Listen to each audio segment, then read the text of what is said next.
Cet été 2018, l'équipe de France est sacrée championne du monde sur le score de 4-2 face à la Croatie, petit pays peuplé d'environ 4 millions d'habitants, et parmi eux le vice-champion du monde Luka Modric. Il est sans aucun doute l'un des meilleurs du monde à son poste, milieu de terrain, mais le prodige croate revient de loin, l'occasion donc de faire un saut en arrière et de revenir sur le fabuleux destin de Luka Modric. Luka est né le 9 septembre 1985 à Zadar dans l'ancienne Yougoslavie. Son enfance a été difficile puisqu'il a grandi pendant les guerres de cet ancien pays, notamment celle pour l'indépendance croate. À 6 ans, Modric et sa famille quittent le village de son grand-père tué par les forces serbes et s'installent à Zadar durant plusieurs années où ils vécurent en tant que réfugiés dans un hôtel. Et c'est dans cet hôtel qu'il a découvert sa passion pour le football. Il passait ses journées à jouer tout seul devant le bâtiment ou dans le parking, mais personne ne croyait à un éventuel succès de sa part, Luka Modric étant trop petit et trop mince pour devenir footballeur. Malgré ce petit détail, Modric ne se laisse pas impressionner par les avis des autres et finit par rejoindre le club de sa ville, à savoir le NK Zadar à l'âge de 11 ans seulement. Il y était très à l'aise et montrait de belles choses, mais pas assez aux yeux de certains. En effet, le président du NK Zadar de l'époque, Josip Bajlo, s'est exprimé à son sujet lors d'une interview.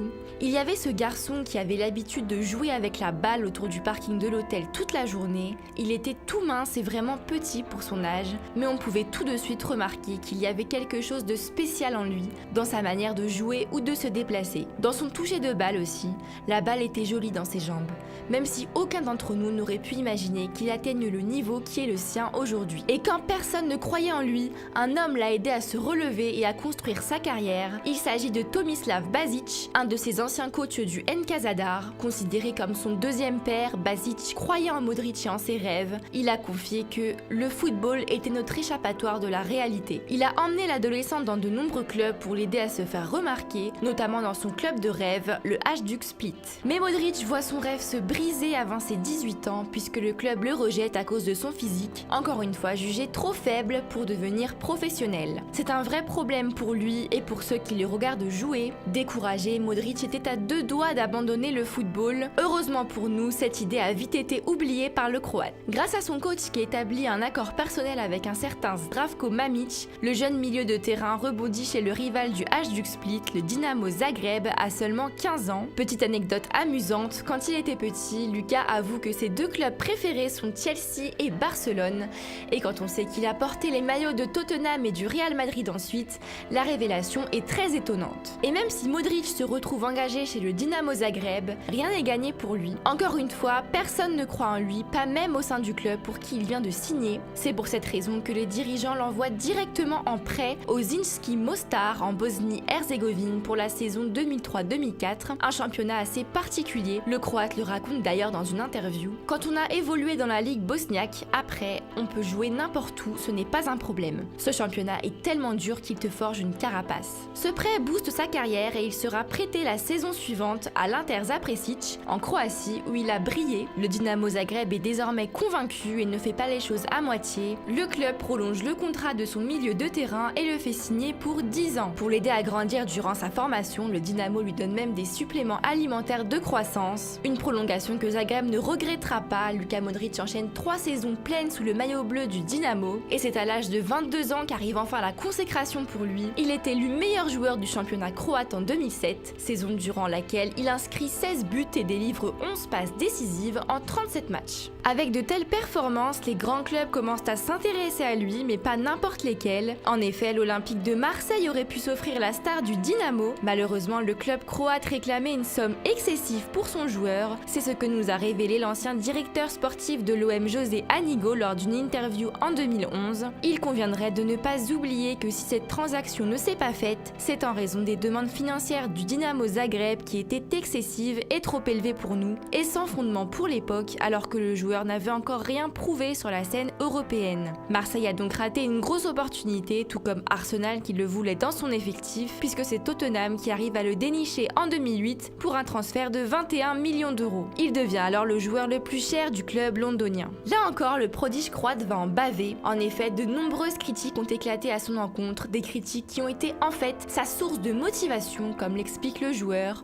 Toute ma carrière, les gens me questionnaient, me disant que je ne le ferais pas, je n'étais pas assez bon parce que je n'étais pas grand et fort. Quand les gens ont dit que je ne pourrais pas faire face à la première ligue, ça m'a juste donné une énorme motivation. Je voulais leur prouver qu'ils ont tort. Et là, la grande carrière de Luka Modric commence. Son talent se confirme dans le championnat anglais. Le Croate les amène en Ligue des Champions pour la saison 2010-2011 et prolonge son contrat de 6 ans à Tottenham. Lors du mercato estival 2011, une nouvelle opportunité s'offre à Modric, qui se voit courtisé par Chelsea, mais Tottenham, ne voulant pas se séparer de sa pépite, annonce qu'il est intransférable. Furieux, Luka ne se laisse pas faire. Le milieu refuse même de jouer un match de Ligue Europa contre les Écossais de Hearts, et pourtant Tottenham est intraitable, Luka Modric restera encore une saison chez les Spurs. En 2012, c'est la libération pour Modric. Après de longues négociations, il file au Real Madrid contre un chèque d'environ 30 millions d'euros en faveur de Tottenham, sans compter les bonus. Le Croate a commencé sa carrière madrilène sous l'ère Mourinho, qui s'est vite terminée en 2013. Carlo Ancelotti prenait la suite du Special One. D'ailleurs, ce nom n'était déjà pas inconnu pour Modric. En effet, l'Italien le voulait absolument dans son effectif, et ce depuis 2012 lorsqu'il entraînait le Paris Saint-Germain. Sa venue au Real Madrid lui a permis d'entraîner le joueur qu'il admire énormément. En effet, Carlo Ancelotti a plusieurs fois montré son affection pour Lukita, qu'il considère comme l'un des meilleurs milieux de terrain du monde. L'ex-entraîneur du Real Madrid a même ajouté qu'il a d'excellentes habilités techniques, il lit le jeu et a une forte personnalité qu'il a construite tout au long des années. Au-delà de ça, il est une personne très agréable. Et c'est une affection réciproque puisque Modric n'en pense pas moins. Dans un entretien avec le site croate Sportske Novosti en 2015, Modric a fait l'éloge de son ancien entraîneur. Il a confié que depuis le premier jour, il m'a donné beaucoup de confiance, de grandes responsabilités et avec lui, j'ai joué le meilleur football de ma carrière. Dans une interview avec BBC en 2016, le Croate a aussi indiqué qu'Ancelotti est le meilleur entraîneur avec qui il a pu jouer. Nous avions une superbe relation, on l'a toujours.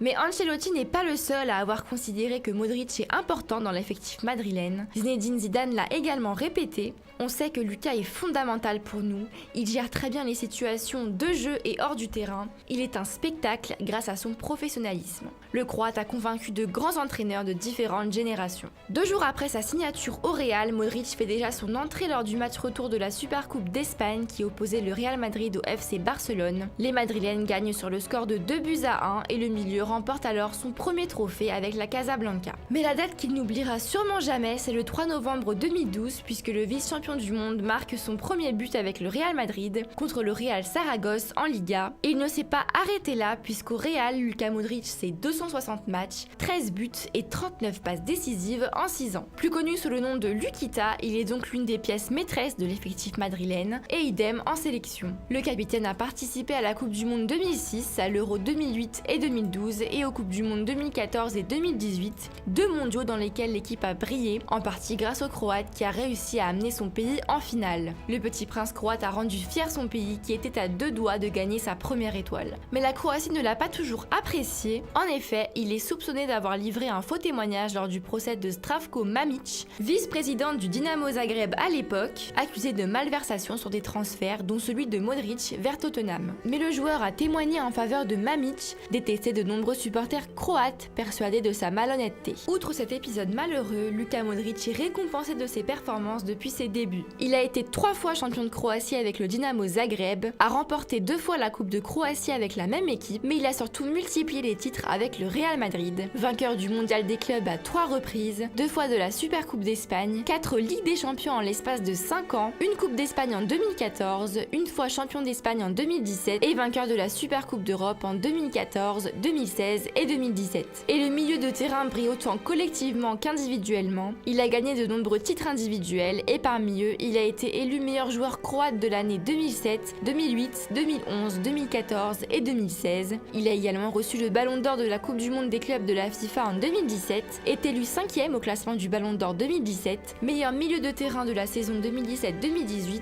et le meilleur joueur la même année. Il est également élu Ballon d'Or Adidas de la Coupe du Monde 2018 et donc meilleur joueur de la la Coupe du Monde 2018. À tout juste 33 ans, le discret Lukita est un grand favori pour le Ballon d'Or 2018. Il est reparti pour une nouvelle saison au Real Madrid, même si le Croate a failli quitter la Casablanca lors du dernier mercato estival. Estimant son salaire trop bas au Real, entre 6 et 8 millions d'euros, le milieu de terrain n'a jamais été aussi proche de quitter les Madrilènes cet été pour rejoindre l'Inter Milan, qui lui proposait un salaire de 10 millions d'euros net annuels. Trop précieux pour les merengues, son salaire aurait finalement été augmenté selon la presse espagnole, atteignant les 11 millions d'euros à égalité avec Gareth Bale et Sergio Ramos. Ce feuilleton a fait grand bruit partout dans le monde, surtout en Espagne et en Italie, mais les Madrilènes sont désormais soulagés de ce transfert avorté. Reste à savoir s'il va rester au Real jusqu'à sa retraite ou se trouvera un dernier challenge dès l'été prochain. Ce qui est sûr, c'est que le prodige croate aura marqué de son empreinte l'histoire du football moderne.